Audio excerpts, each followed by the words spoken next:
Welcome back to the channel. In this video I'm going to create a quick in-depth review about this IT management platform, which is Kaseya. So to get started, Kaseya stands out as a powerful all-in-one IT management platform, particularly for managed service provider and a larger IT department. It brings together remote monitoring and management, professional service automation, together with network security, patch management, and backup into a unified ecosystem.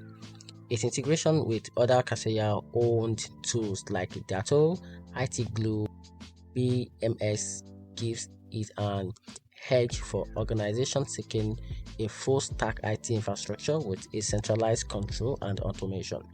However, Kaseya's robust features comes with a learning curve, and some users find the interface a bit dated.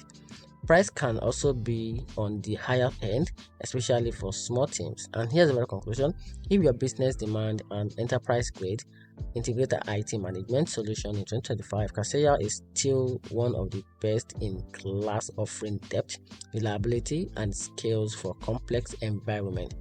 And that's it. I hope you find the review a little bit more helpful. If you did not